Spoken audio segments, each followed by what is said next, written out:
Last week, okay. Last week we were talking about political science, at least political science as it was taught at the University of Illinois at Chicago in the year 1964, 1965, which is a couple of years ago.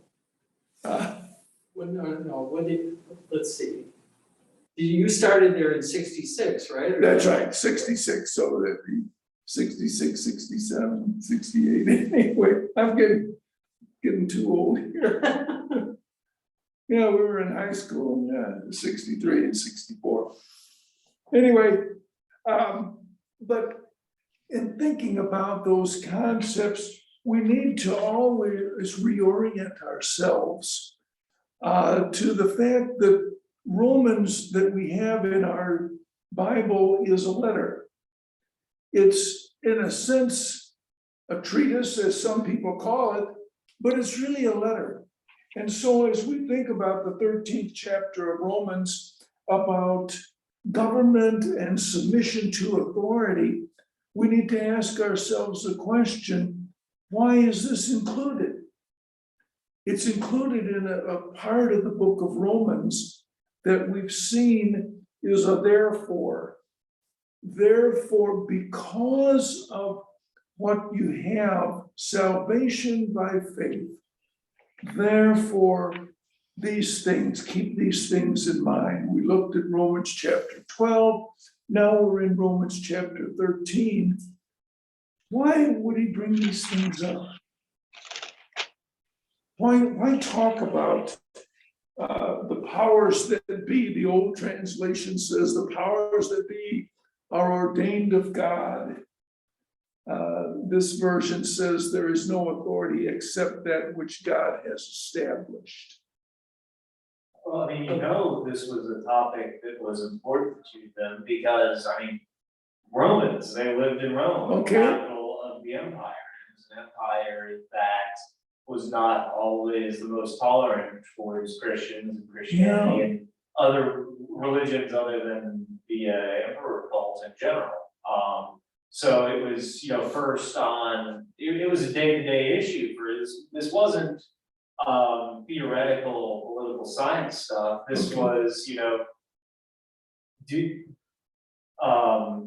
what were some of the important issues? It was meat that had been sacrificed to idols. It was paying taxes to a Roman emperor who essentially proclaimed himself a god. It was stuff that was on the hearts and minds of the people Paul was writing to. Okay. Yeah, they were in the midst of it there. It would be like living in Washington, D.C. within the Beltway now, I guess you'd say. Government was an ever-present thing. And the caution would be what? As people would become Christians, what might be their reaction? Maybe that's not the best of questions. And I think they're supposed to rebel. Okay, rebellion against the Roman Empire. They might say, well, I'm saved by Christ. I honor Christ. That's the only thing I'm going to respect. Otherwise, I'm free of all human entanglements and all human responsibilities as far as citizenship of Rome goes.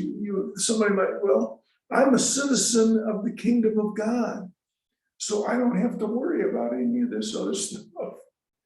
And so maybe that's what he has in mind here to remind people of. As Josh pointed out, the Roman Empire was not necessarily friendly to Christianity. Like so many human institutions, there's a jealousy there as far as the loyalty of the people. Governments, political parties, other organizations want full and complete loyalty. And when you say, I'm loyal to Jesus and live in a way of loyalty to Jesus, sometimes that disturbs people. And we've seen it, and continue to see it. Christians are not popular because they're not willing to give full and complete loyalty to a human institution. They think beyond the things of this world. So he reminds people that these authorities have been ordained. The old word is ordained or established by God. And it's easy to think, well, the Roman Empire was a bad thing. Was it bad? There was persecution of Christians. As Josh mentioned, the cult of the emperor, that Rome was no longer a republic now. It weren't really any worse than a lot of the empires that came before them. Okay, Probably better than some of them okay. in terms of the savagery inflicted upon conquered peoples. Oh, yeah, oh my, if you read some of the stories of the gladiators in the arena and some of the things that were done to people there, it's just unbelievable cruelty. In almost unimaginable ways, but still in all, it's an organization of society that the Lord says is established. And sometimes we take that aspect of government for granted. We get involved in partisan politics or something else. What was Rome providing? That's not the best question. What it was known for at this time is a phrase called Pax Romana. Did you ever hear that? The Roman peace. And it was a time when there was conflict on the fringes of the empire, but within a vast portion of the inhabited world, or a large portion of the inhabited world, what could happen? There was communication, there was travel, and sometimes the question has been raised, why did Jesus come when he did at 1 AD? Or was that just a coincidence? I don't know what they called it in Roman time or Jewish time, but There was a certain amount of, I guess you could call stability in, you wouldn't call it Israel anymore, but in Palestine or that area, because before that you had, the Persians would attack, and then the Assyrians and all these groups fighting with each other, and that would not have been a very, I think, propitious time for Jesus to be born, because people they would have been too occupied with trying to protect their lives and their property, and maybe his message wouldn't have been heard. so this environment of the Roman Empire that we see in first century AD, what we know is Anno Domini, what's now known as the CE Christian era, Common Era, but is a time when the gospel could be spread. It's a time when people could get around, that they could go preach. Sometimes they were persecuted out of town, but still they could travel.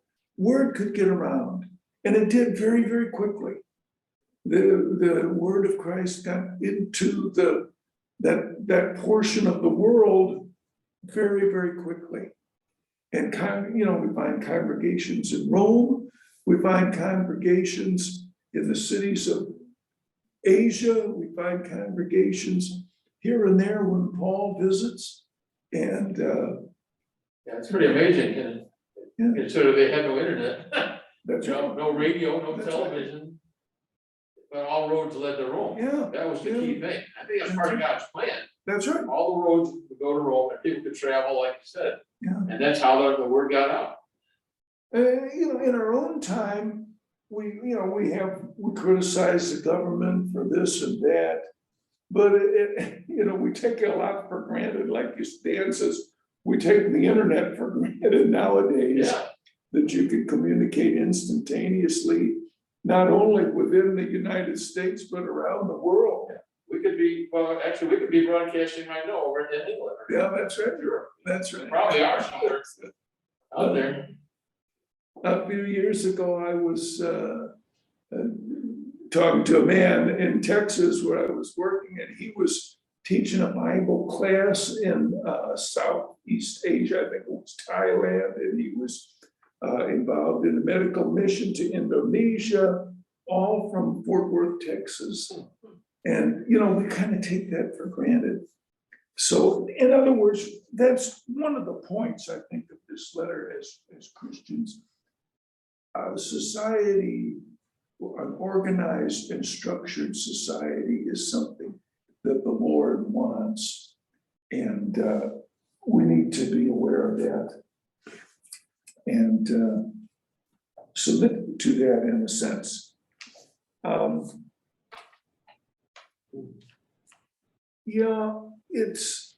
Whenever you have human beings involved in an institution, whether it be an elected senate or an emperor without who's thought of himself as an absolute ruler, you have seriously flawed situation. The church is flawed because it's a flawed individuals are trying to do the will of God. The governments are flawed, and yet there's still that which the Lord feels is worthy of attention, that there be this kind of structure. So anyway, rulers hold no terror to those who do right, but for those who do wrong. And we talked a little bit about that too. A certain amount of order is maintained. Mayhem, murder, thievery is minimized to a certain extent. Anyway, if you do wrong, be afraid, for he does not bear the sword for nothing. He is God's servant, an agent of wrath to bring punishment on the wrongdoer. Therefore, it is necessary to submit to the authorities, not only because of possible punishment, but also because of conscience. He is God's servant. Does he know it? I guess we might add. Not always God has used governments in the past to accomplish his will as his servants, but they didn't know they were serving the purposes and interests of God. He uses political powers to topple other political powers, and they're being used by God. And we see that as we've talked about in the Old Testament. Does it still go on? God is no less powerful here in this time than he was 4,000 years ago. We need to look around and maybe ask, what is God doing? It may not be on a time frame that we would like, but God is still in charge. Anyway, it is necessary to submit to the authorities, not only because of possible punishment, but also because of conscience. What's the point there?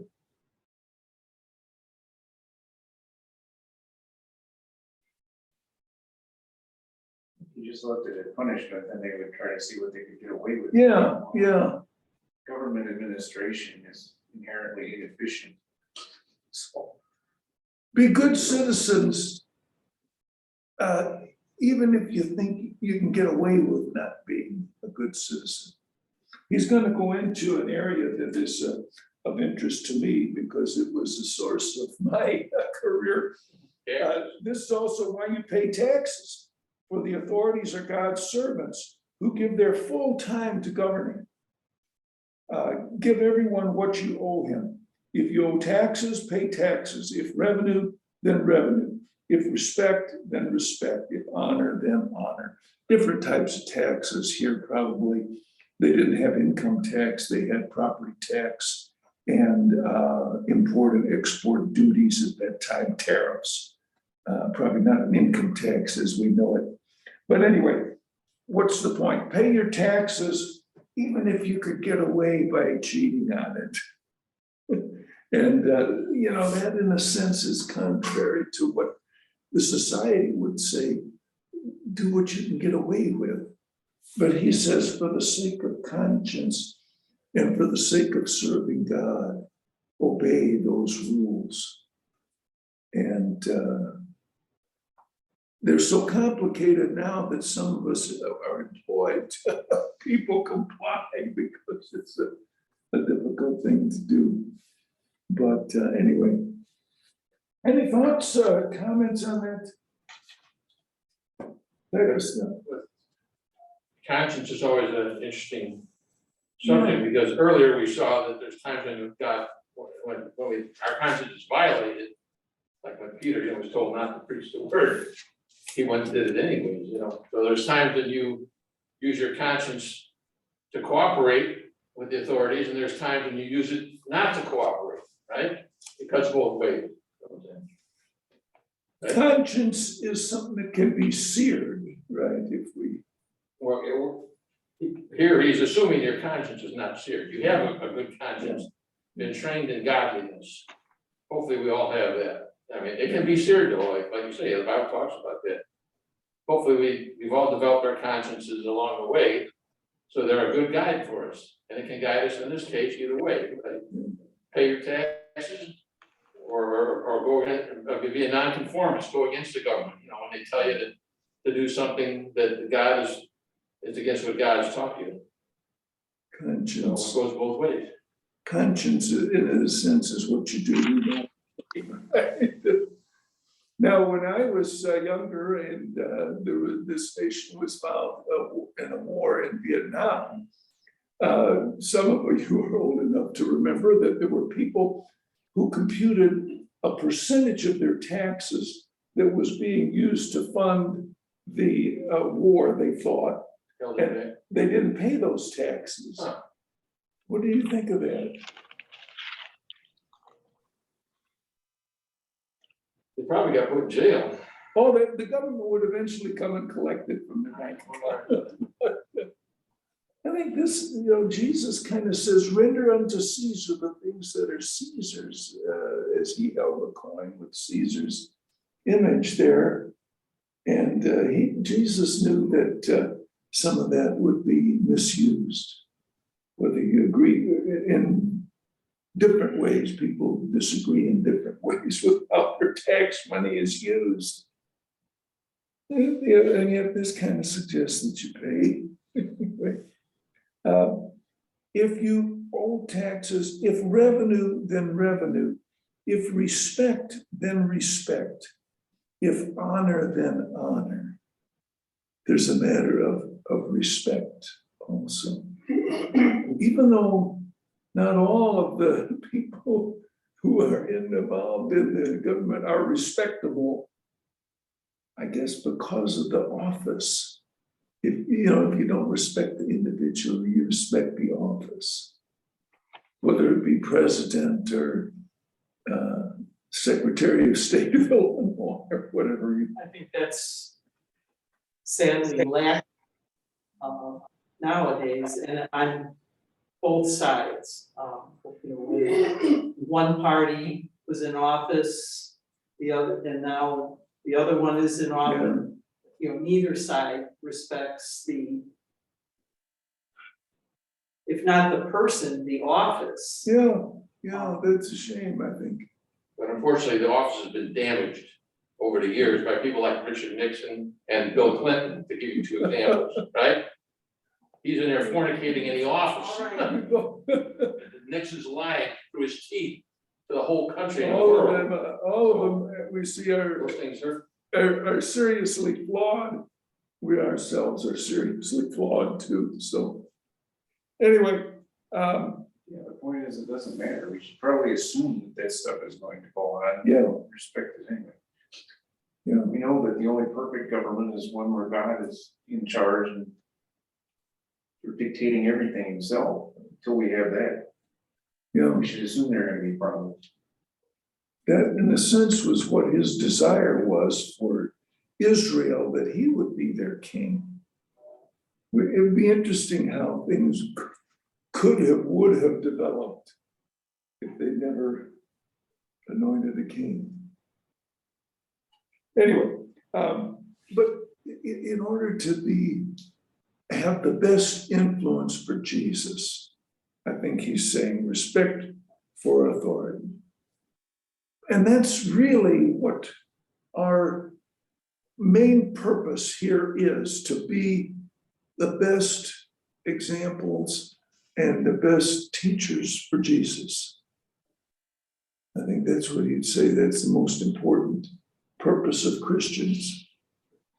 Now, you reform government if you can, that's good.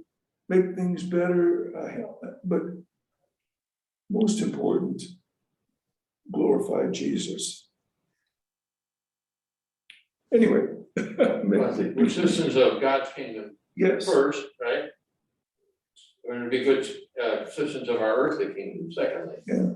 And so we should, yes, like you say, be a good model, you know. Yeah. And everywhere we can, even though sometimes we're gonna disagree with the government. Most of the time, though, we should be model citizens. We should be seen as good citizens, I think, overall. I think that's the lesson I here. think we are. Yeah. But there's always gonna be somebody that doesn't see us as a good citizen, like the IRS, right? Because we don't pay church taxes, you know, right? They love to tax our church, our property, our income, I right? don't know, Dan, they love this. They love to do Comply with that. the law. That's what it is. No, some of them see us as bad citizens because we don't wanna pay those extra taxes that could be added in. They may change the law. Anyway, in going on, chapter 13, verse 8, chapter 13. Somebody had a comment? That was an echo. We were talking to Okay, yourself. okay. Let no debt remain outstanding except the continuing debt to love one another. That kind of fits in with what we've been saying. Now, the King James Version, you recall, says, owe no man anything. And which led the people thinking, well, is it bad to have a credit card, or is it bad to take out a mortgage? This version interprets the language, let no debt remain outstanding. In other words, if you borrow money, pay it back. Right. And not necessarily saying never borrow any money or anything. But anyway, the point, accept the continuing debt to love one another. And that is a troubling concept, isn't it? You know, we're taught to love one another, but how can it be a debt? Well, he says there is a debt, and we're supposed to view it that way because of what Christ did on the cross for us, I think. That is, he paid a price for us, we owe him, in a way, we owe. And then the way we express that, our gratitude to Christ is to love other people. Yeah. He's gone, he's up in heaven, we can't really love him directly, right? But we can love other people directly, and that's what he wants us to do. So we in fact do it for him, right? In a way. But now who does that apply to? When you, well, I don't know, maybe you don't ride, when you sit on the subway and you're sitting next to somebody, do you feel a debt to that person? When you're flying in an airplane and you're sitting next to someone. When you're buying something in a store. I don't know. Oh, maybe to say hello or something like that. Okay, maybe instead of being self-absorbed and in your newspaper or in your book, we ought to think about communicating with other people and in an effort to have an influence. I always, well, when I used to go daily on the buses and trains, I was in school or working, I would usually have the opposite, where don't make eye contact, that's just kinda- kind of, you know, bring it, be sure you have a book and Yeah. be absorbed in the book, and you know, once in a while, somebody would try, you know, engage in conversation, you know, kind of go along a little, but I would usually just try to keep to myself. Yeah, that's kind of what society tells us, especially in this time. Oh, you might, you know, spread disease or get disease, or you might, you know, you might be in danger now. Well, if there are you a lot of groups of communicate people on the with bus and the trains, you gotta admit that. So you gotta be a little careful, yeah, Well, especially a woman by herself. I think they have to take very precautions along the way. Love, for the day is near. We all come into contact with a lot of people. How, I guess the question is, how often do we think about them as people for whom Christ died? And you know, we look at people and, you know, where's this person from, or what do they do? How often do we think of people in terms of converts, potential converts? Maybe it's on your attitude, like being open to seeing, you know, those opportunities or, Yeah. you know, like see someone who, you know, needs a kind word or, I don't know. Yeah. Anyway, I mean, he puts it in terms of a debt. That it's more than just, well, if circumstances arise, you know, most of us are like, if someone came and asked us, you know, can you tell me about Jesus? We'd love to do that. But chances are that's not gonna happen unless, I've never had anybody coming up to me and say that. yeah, Anybody in this room? yeah. I wish they would, but it just doesn't happen. Maybe it's up to us to do more, to repay that debt by doing more. I think would be, he says, you fulfill the law. The commandments: do not commit adultery, do not murder, do not steal, do not covet, and whatever other commandment there may be are summed up in this one rule: love your neighbor as yourself. And that's from Leviticus. Love does no harm to its neighbor, therefore love is the fulfillment of the law.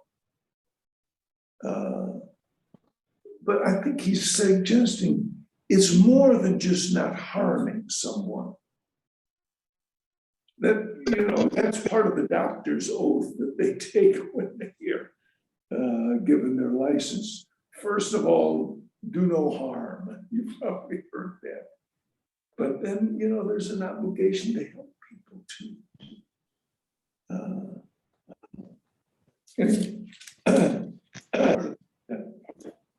And do this, understanding the present time. The hour has come for you to wake up from your slumber, because our salvation is nearer now than when we first believed. The night is nearly over, the day is almost here. So let us put aside the deeds of darkness and put on the armor of light. Why say this? I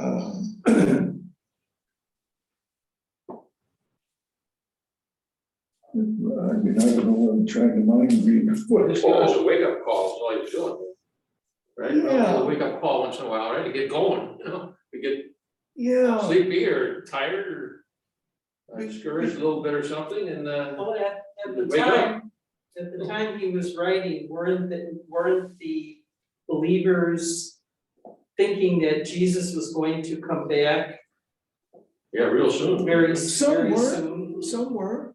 Um, Thus, and we read about that in Thessalonians. and I don't know if Paul was, but I think we can look at this and for all of us, our salvation is because none of us knows when that point is gonna come for us, when we die and Yeah, then we can't do anymore, so. maybe one of the points here is that in our Christian ministry, if you will, it's easy to put it off. You know, I'll do it tomorrow. There's nobody taking account of what you've done each day except yourself. Or maybe if you do have someone who's close to you that you can trust, they will help you to keep to a schedule or, you know, to see that you're making progress. You know, we in our jobs, we're concerned if we don't get promoted, you know, we want to talk to the boss and say, you know, how am I doing? We want those reviews, if you will. They're not always pleasant, but we want to be advancing. We want to be growing. We want to be given additional responsibility and of course, additional compensation too. Right. But in the church, it's hard to do that because no one's keeping account. Nobody's giving you a specific goal at the beginning of the year. How many people are you going to convert this year? And then at the end of the year, they say, well, did you do it? You know? Well, it has to be personal. You gotta set Yeah. some goals for yourself, I guess. Yeah. And, you could always ask somebody else for some input, you know, like an elder thing, Yeah. but, you gotta initiate a little, I guess. The thing is, there's really no way of, I mean, you say, how many people have you converted? Yeah. Well, who knows? I mean, something that you said to someone 5 years ago, and maybe that person, you don't even keep in touch with that person anymore. Something that you said could have led them to go to a church somewhere and become a Christian and you don't even know it. So I think that's what we have to think about is that we don't know what our influence is going to be necessarily, but we need to make the effort. Yeah. We will know in the next life, though, I think. Yeah. We get to heaven someday, we'll see people there maybe that we met along the way. Yeah. We haven't seen for years, 50 years, but we met them at one time, they were part of our life, our church. It'll be They'll a be along. blessing. And that'd be probably some that didn't make it too, you know, that fell away, you know. And That'd be if sad. someone says, you know, you had an influence on me, or, you know, it's because of something that you said, that's gonna feel mighty good. But anyway, that's maybe what he's trying to get at. Time's a wasting, if you will.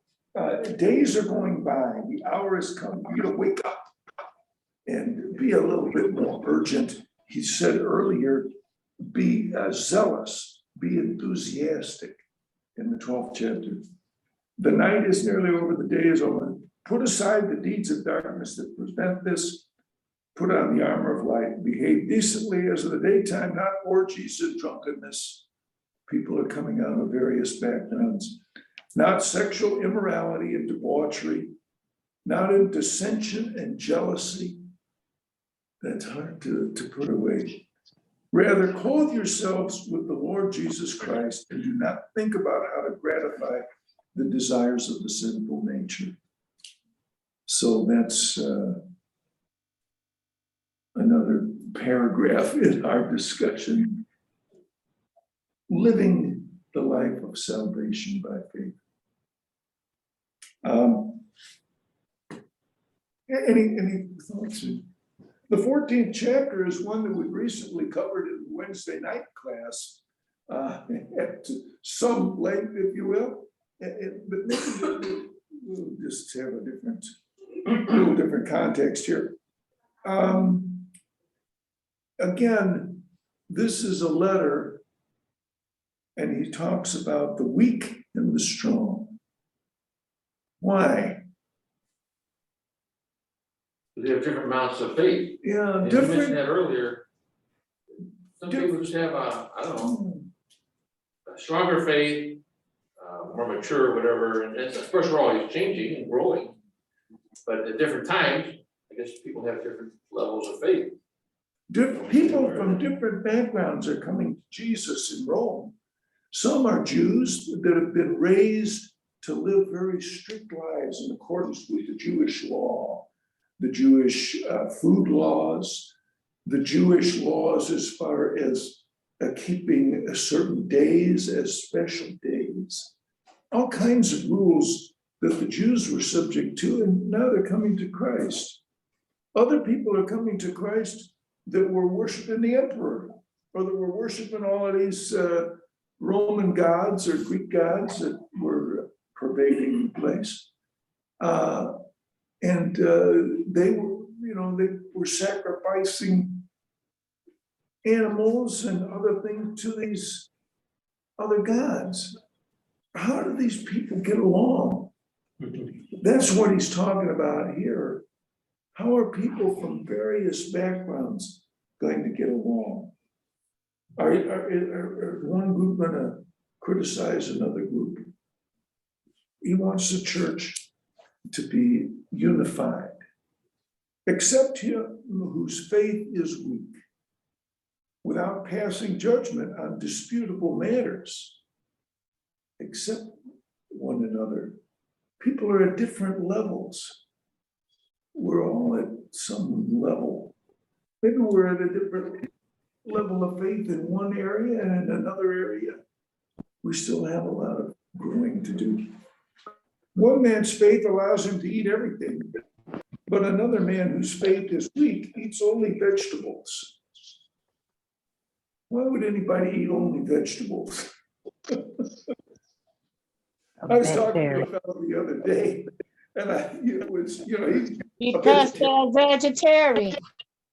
vegetarian. That's just what I'm gonna say there, Darlene. I was talking to a guy the other day. He's a vegetarian. So I said, do you feel healthier because of your decision to be a vegetarian? And his response, well, I don't necessarily. I do this because of animal ethics. So his reasoning is, he doesn't believe that it's right to eat animals or animal products. Yeah. So, I mean, that's one concept, but did they worry about animal ethics in Rome? Probably not. I think the main thing was that they were concerned that, well, for one thing, the meat for Jewish people, the meat had to be, or the animal had to be killed in a certain way. Right. And maybe, going to a general open market in Rome, they couldn't be sure that the meat had been killed properly, or it could also be that it had been sacrificed to idols.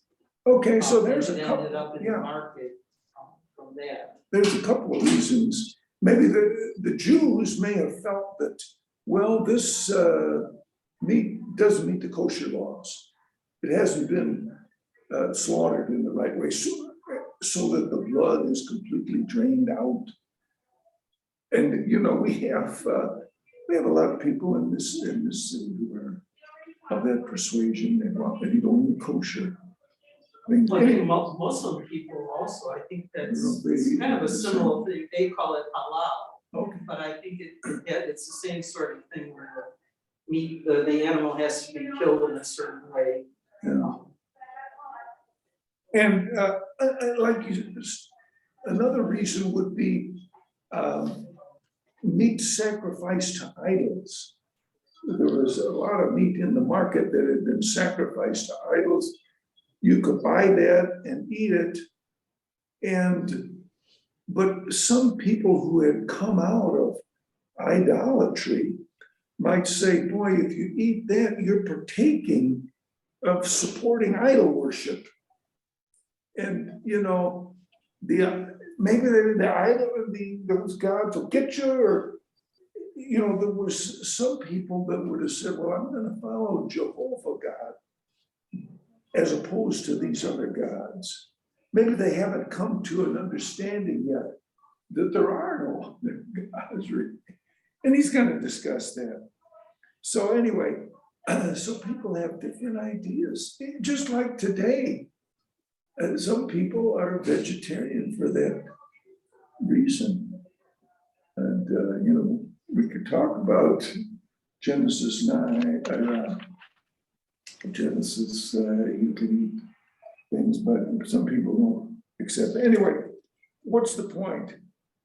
The man who eats everything must not look down on him who does not. And the man who does not eat everything must not condemn the man who does, for God has accepted him. Who are you to judge someone else's servant? We talked about conscious before.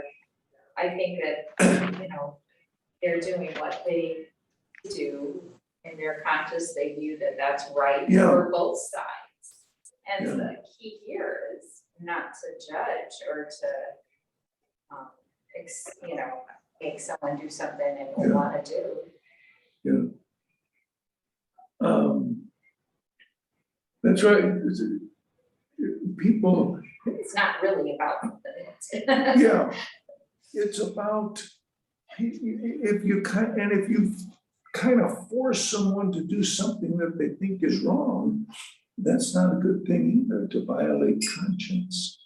And it's not good to judge them. They are doing wrong as well. To his own master he stands or falls, and he will stand, for the Lord is able to make him stand. Another example, one man considers one day more sacred than another. The Jewish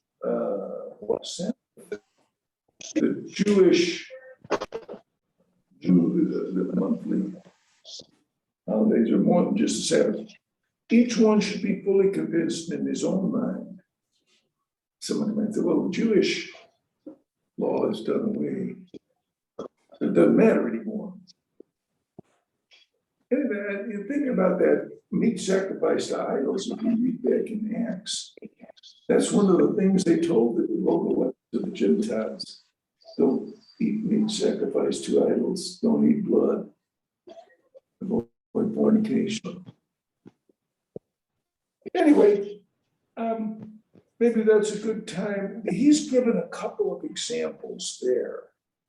Maybe over the course of the week, see if some examples come to you, which, in addition to what he cited here, which were specific to the church in Rome. Does anything come to you here? So we'll take it up there. And we can talk about meat and days, but see if anything else comes to mind. Okay, have a good week.